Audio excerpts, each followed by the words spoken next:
Hey everyone, welcome to the investor.bet AFL round number 8 review video. Here we're going to look at all the games from the weekend from a betting perspective. Which teams won, covered the spread, did the games go over or under, were the market movements correct on these games? Did the team that won shorten during the week or did they drift? Did the total move up or down? Any betting trends that continued on for these sides once these games have completed? And we're also going to look at the stats for these games and take a look at how teams won and how teams lost. My goal of this video is not just to talk about what happened, but also to give you information that you can use in the upcoming games for these sides. So there's a lot more value to this than just looking at what happened. And I want to share, and give you guys a bit of an insight in how you can review games in a way that'll actually help you going forward. Because every single time a game is played, there's something to learn from that and take from that moving forward. On the weekend, so round number 8, 7 games went under the total, only 2 games went over. As we go through, I'm going to go through which games they were. But now overall for the 2025 season, 37 games have gone under the closing line, 34 games have gone over the total closing line. Home teams won 7 of the 9 games. As you can see, there was only 2 away teams to win this weekend, Geelong and Melbourne, both on the Saturday night games. Every other home side won. Home teams covered the spread in 6 of the 9 games. North Melbourne were the only away team to cover the spread but not win the game against Essendon at Marvel Stadium. It's like a home game for both sides there. Home teams now 39-32 against the spread overall in the season. Favourites won 6 of the 9 games. Underdogs who won outright were St Kilda beating Fremantle, Geelong beating Collingwood, and then Sydney Swans beating GWS on Sunday. Every other favourite won outright.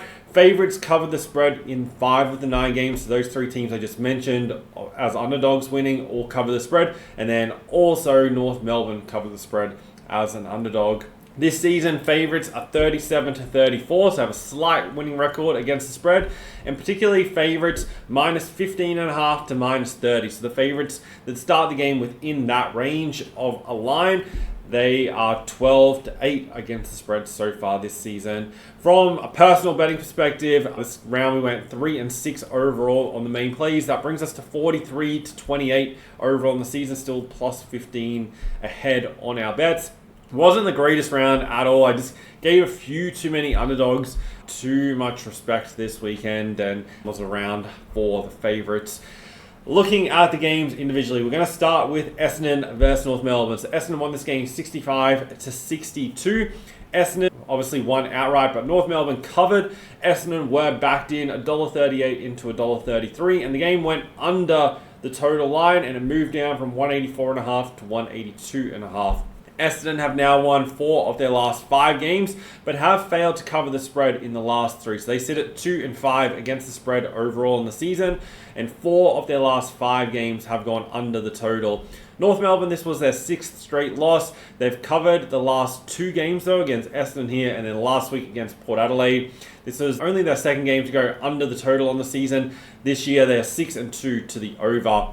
Looking at the timeline for this game, Essendon started really well to kick the first 3 goals of the game. North Melbourne hit back with a couple of their own before another 3-goal burst from Essendon to close out the quarter. They led 37-15 at the first break and basically maintained that margin throughout the second term. It was a pretty low-scoring second quarter, just with the 2 goals, similar to the fourth quarter with 2 goals in that. Teams basically did a lot of their scoring each down a certain end of the field.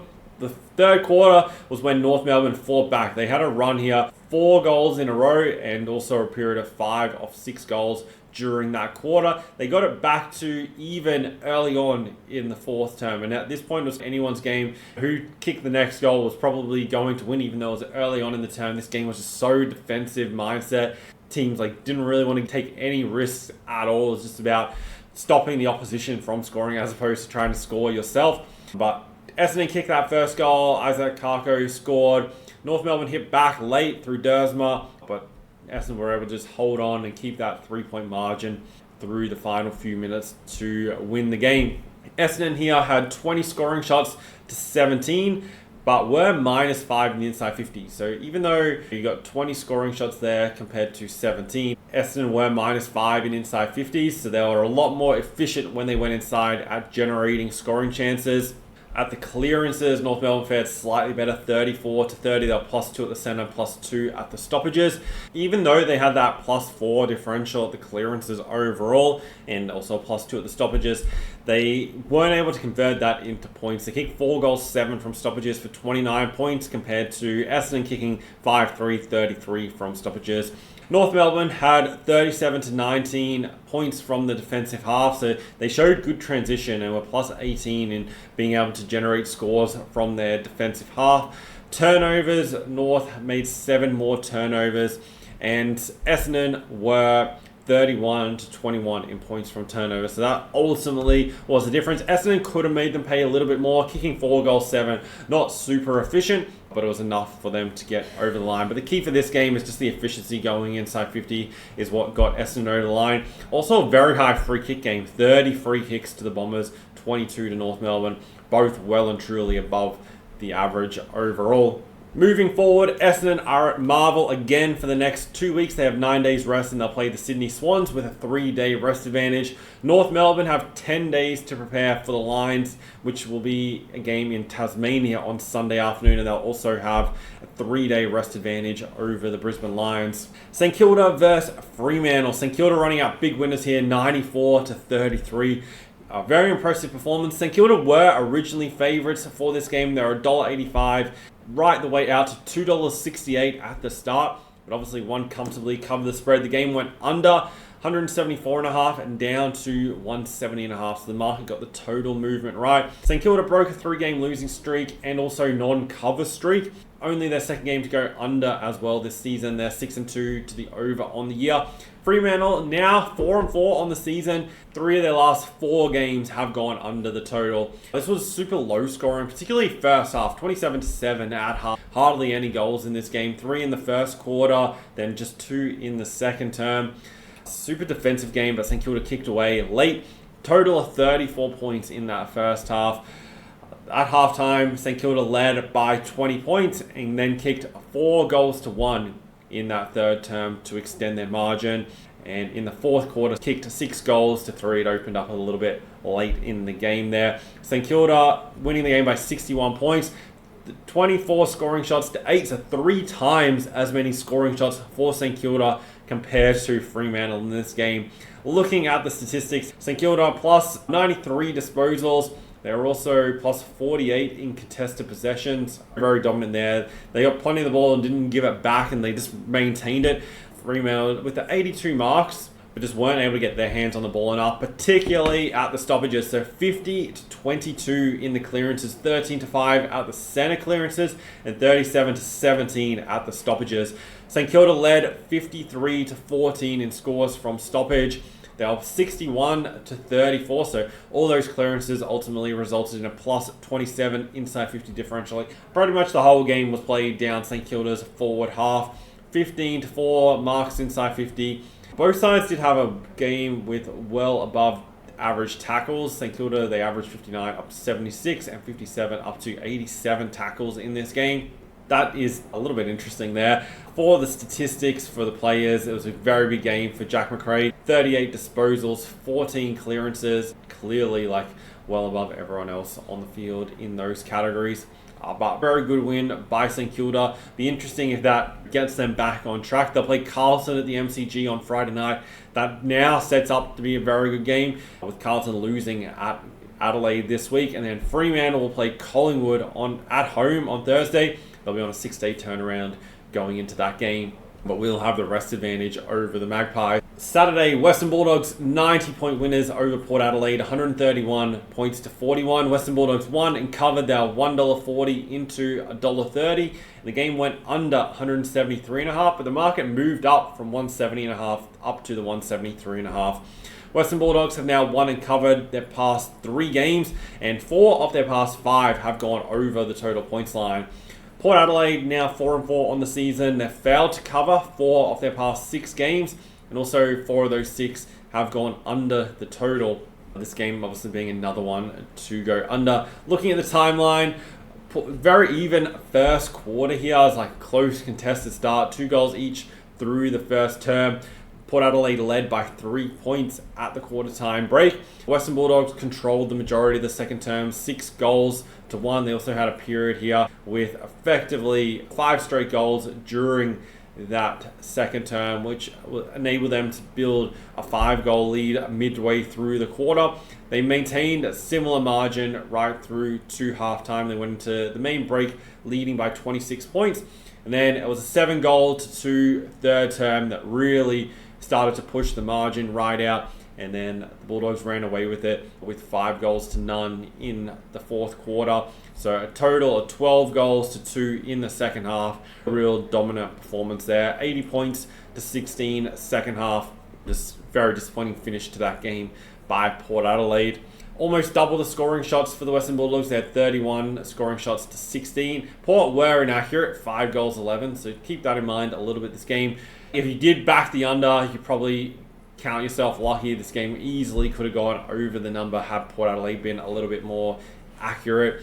Bulldogs 415 disposals. They are plus 115 at the clearances, 49 to 35, particularly at the center. 17 to 8. Stoppage clearances 32 to 27, so it's only a plus 5 differential. However, the Bulldogs were 78 points to 21 from the stoppages in this game. Inside 50s on the back of those clearances in their favor also got them to 67 to 41, so a plus 26 inside 50 differential. And also the Bulldogs were more efficient, hence why there's such a big margin in this game. Port Adelaide just the 57 marks, so super low, 15 to 8 marks inside 50. And in terms of turnovers, fairly even, both sides below average, but Port Adelaide couldn't make the Western Bulldogs pay off the turnovers. They kicked 1 goal, 14 points from opposition turnovers, where the Western Bulldogs scored 41 points from Port Adelaide's turnovers. Western Bulldogs, after this game in Ballarat, now up to Darwin this week to play the Gold Coast Suns. Port Adelaide will play Adelaide, so they have the showdown on Saturday night, followed by another home game against Geelong. So a couple of tough weeks coming up for Port Adelaide after this. Adelaide versus Carlton. Adelaide 60-point winners. Lots of blowouts this weekend. 110 points to 50, 30 scoring shots to 15. So another game with double the scoring shots to the team that won the game. Adelaide won and covered, though they were $1.40 out to $1.54. The game went under 174.5 and it moved up to 175.5 was the closing number, but still did go under. 160 points scored, so only went under by a small margin. Adelaide have now covered 6 of 8 games this season. 4 of their last 5 games have gone under, including the last 3. Carlton, 7 of 8 games this season have gone under. There's a few strong trends leading this game in towards it. Adelaide won all 4 quarters. Like, not only they were leading at each quarter interval, but they also outscored Carlton in all 4 quarters. They're running out comfortable 60-point winners. They had a 2-goal lead through pretty much most of the first quarter, and then in halfway through the second, a couple of quick goals here pushed the margin out close to 30 points, and then a real late goal right on halftime pushed the margin out to 33 points at the main break. Third quarter was even most of the time. Carlton got that first goal, which they definitely needed, but then Adelaide responded with a couple of quick goals here, and this period really broke the game right open. 3 quick goals right at the end of the third quarter, then a 52-point margin going into the 3-quarter time break, and from there it was just too far back for Carlton. Adelaide then winning the fourth quarter, 22 points to 14. As mentioned, Adelaide double the scoring shots of Carlton in this game. Adelaide were plus 22 in inside 50s, 58 to 36. They also dominated the clearances, 38 to 30, but especially in the center clearances, 16 to 6. Adelaide had 33 points from the center bounce. Now, generally, like, you only see teams score 6, 12, rarely more than 3 goals from center bounce, but 33 points, really impressive. Carlton got 7 points from the center bounce with just the 6 clearances. Marks inside 50, 20 to 6 in favor of the Crows. A big number there. Low tackle counts for both sides, 36 to 46, so not a great deal of pressure in this game. Below average turnovers for both sides as well, 58-61. Adelaide had 52 points to 22 from turnovers, dominated that area as well. But just the majority of the game down there into the field, winning that ball in the middle, and then controlling possession, almost plus 70 in terms of overall disposals, plus 17 in contested possession, but didn't really give it back once they won it back to Carlton. Carlton just needed to apply more pressure to try and win that ball back and just be better at the middle like they were last week against Geelong. Interesting that they were beaten there. Adelaide, like I said before, play Port Adelaide this week in the showdown Saturday night. Carlton plays St Kilda on Friday night on a 6-day turnaround going into that game. Collingwood versus Geelong, a really close game. Second 3-point margin of the round, Geelong winning 90 points to 87. Collingwood, though, had more scoring shots, 27 scoring shots to 25. Geelong won and covered as an underdog here. They were $2.05 out to $2.85. The game went over 172.5 and then moved up from 171.5 through the week. This was Collingwood's first non-cover since round 2 against the Western Bulldogs. 3 of their last 4 games have gone over. Geelong now covered 6 of 8 games this season and are 4-0 against the spread when they start as an underdog. This was a real back and forth game here. You can see the timeline. Geelong raced out the first 3 goals. Collingwood got the next one, which was important.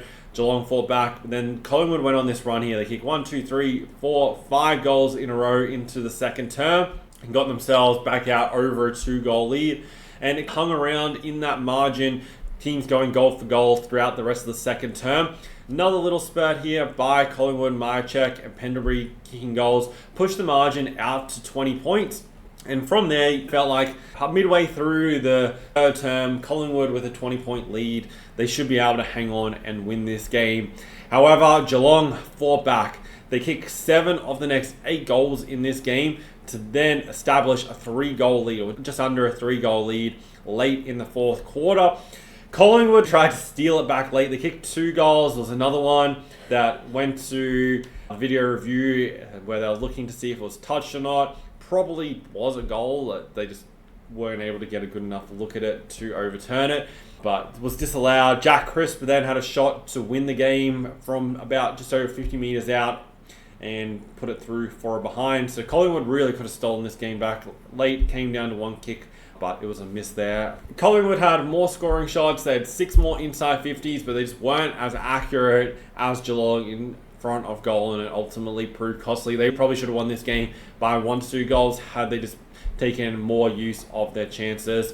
Collingwood also were 63-48 from turnovers in this game. Geelong making plus 5 turnovers. So when I say 63-48, that's points from turnovers. Collingwood did have 108 marks in this game and also 18 marks inside 50. So should have really been able to kick a winning score, plus 30 in marks overall. So they did do well to control the ball, kept Geelong to a low number.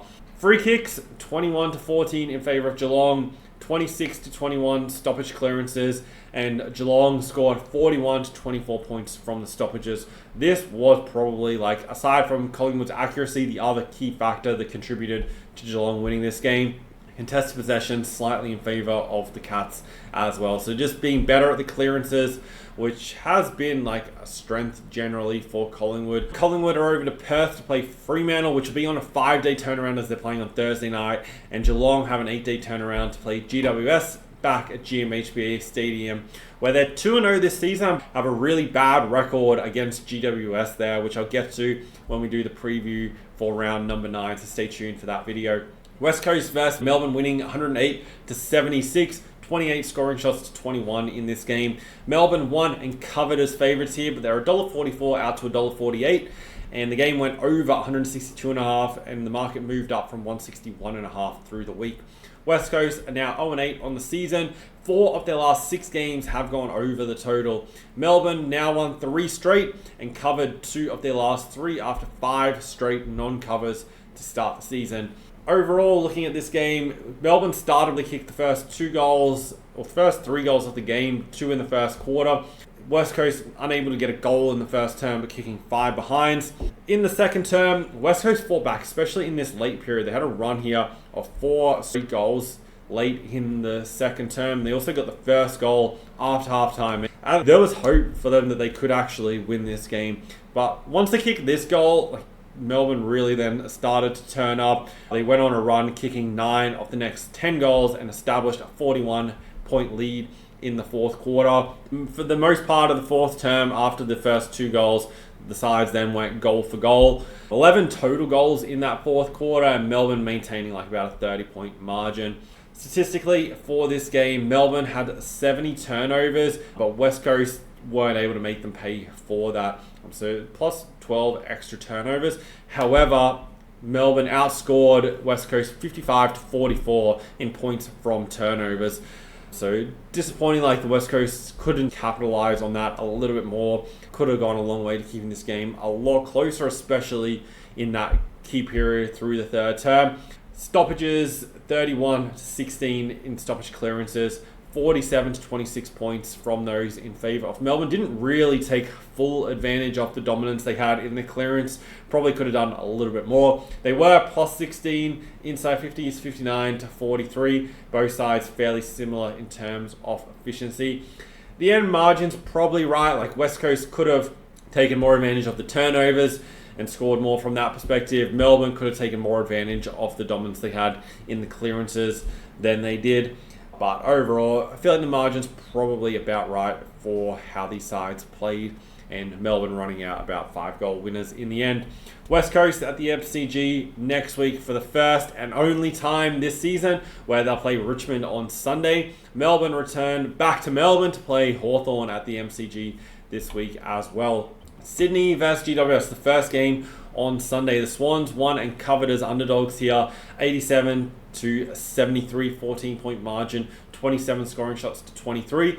The Swans were 220 into 218, so the market moved slightly in their favour, and the game went under 171.5, but the line moved up from 169.5 through the week.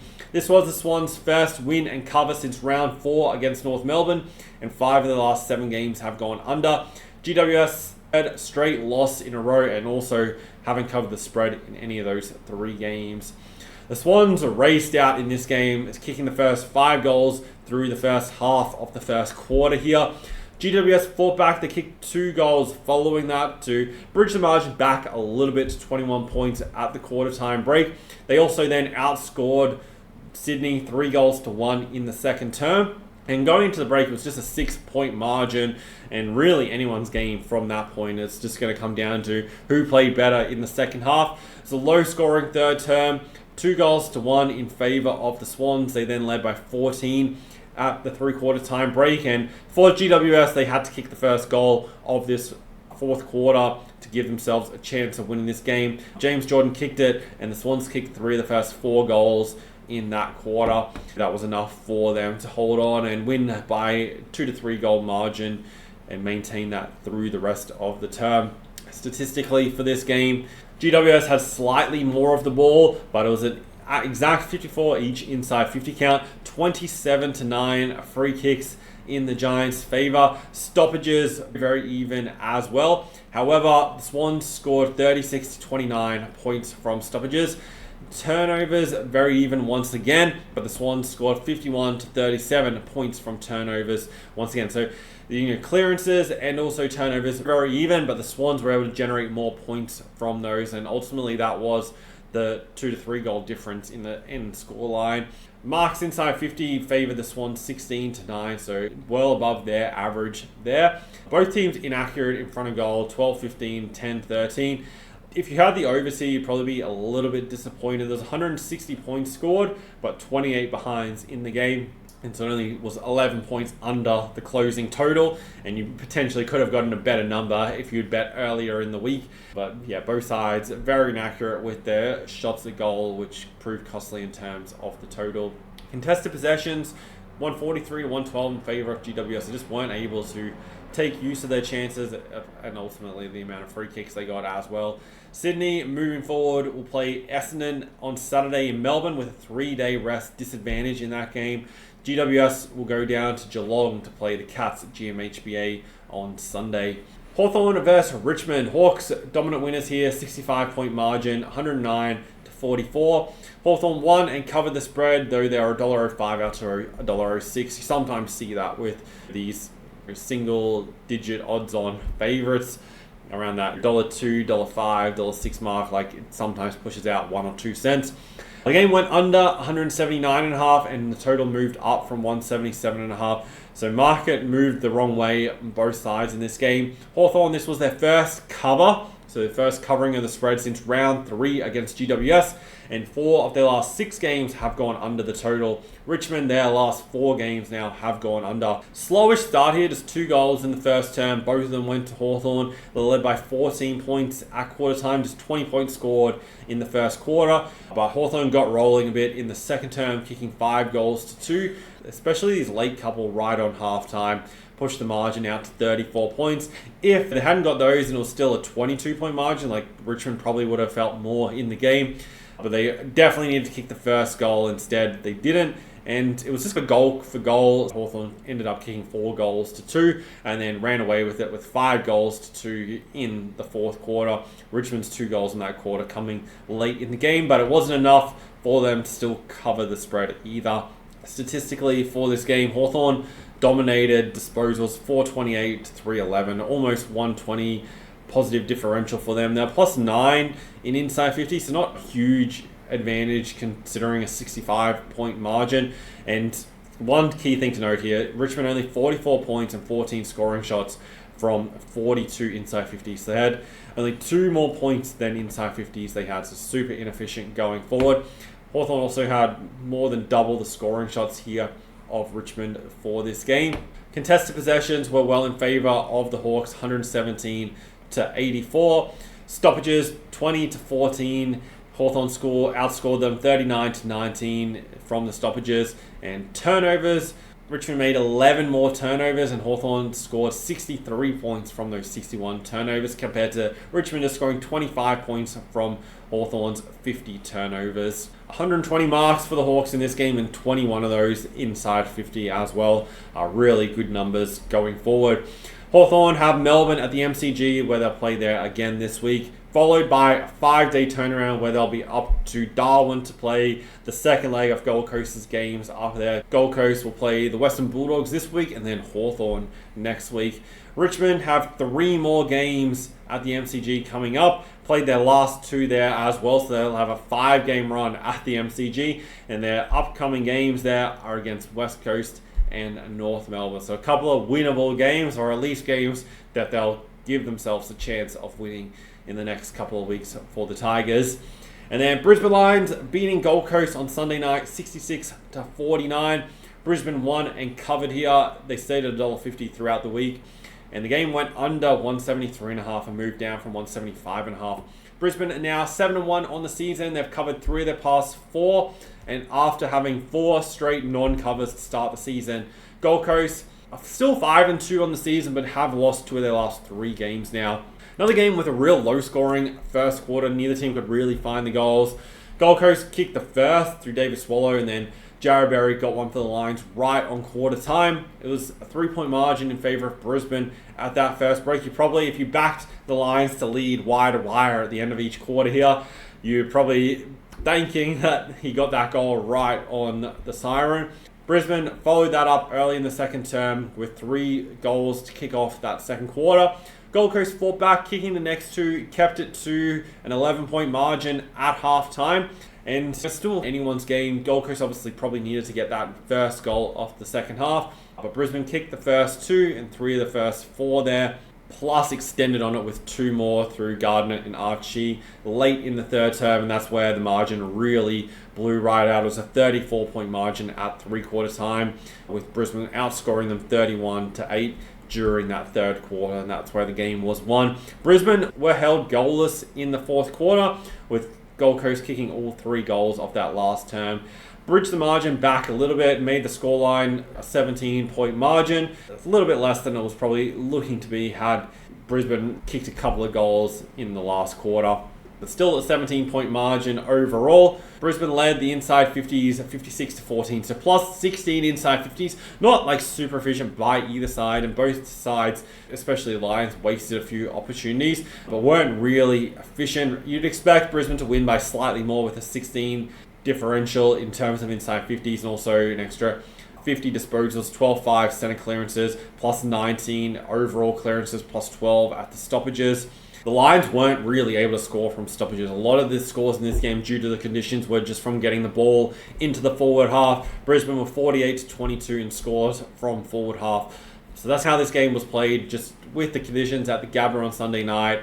You can find slight excuses there for the Lions due to the amount of inside 50s and clearances they had, why they didn't run up more of a score here. They're plus 22 contested possessions, really good numbers. Turnovers were slightly higher as well due to the conditions. 108 marks, good numbers though for the Lions, with only their 71 for Gold Coast. So all the stats point to Brisbane like winning this game, but I think they probably would have won by a little bit more had it just been slightly better conditions, considering the dominance they had in the middle of the field. Brisbane down to Tasmania to play North Melbourne on Sunday, and Gold Coast will start their 2-game span up in Darwin. They'll play the Western Bulldogs and then Hawthorn over the next 2 weeks. Looking at the ladder after round number 9, Brisbane sit on top, 1 game clear of Collingwood and Hawthorn. That's your top 3. Then you have 4 teams all on 5 wins with 20 competition points. That is Gold Coast, Adelaide, Western Bulldogs and Geelong. Another 5 sides on 16, just sitting on that fringe of the top 8. Important games coming up, particularly for Carlton and Sydney, to try and get themselves back in that hunt there on the sides on the outside of the top 8. And then the only other side, like Melbourne, have won 3 in a row and trying to work their way back up into contention. Looking ahead at round number 9 coming up this week, some real good games coming up. Fremantle versus Collingwood on Thursday night. St Kilda, Carlton shapes up to be a good game. Hawthorn should keep their run going against Melbourne, even though Melbourne have a very good record against them. Essendon Swans looks to be a good game with 2 sides sitting outside the top 8. 4th versus 6th in Gold Coast versus Western Bulldogs. Gold Coast with that really good record up in Darwin. You have Port Adelaide versus Adelaide. That's a really good game. Winnable game for both sides in Richmond and West Coast. West Coast trying to get their first win. Geelong versus GWS. Geelong bounced back last week against Collingwood. GWS in desperate need of a win, but have a very good record at GMHBA. And then Lions should beat North Melbourne with first, second, last to close out the round. I'm going to go through each one of these games, go through the betting trends, go through some of the stats in the AFL Round 9 betting preview. That'll be posted on the channel later in the week. So stay tuned for that. Make sure you're subscribed so you don't miss when that video is posted. Thanks guys for watching. Appreciate you following along on the channel. Hope you had a great weekend. Looking forward to next one. I'll see you in the next video.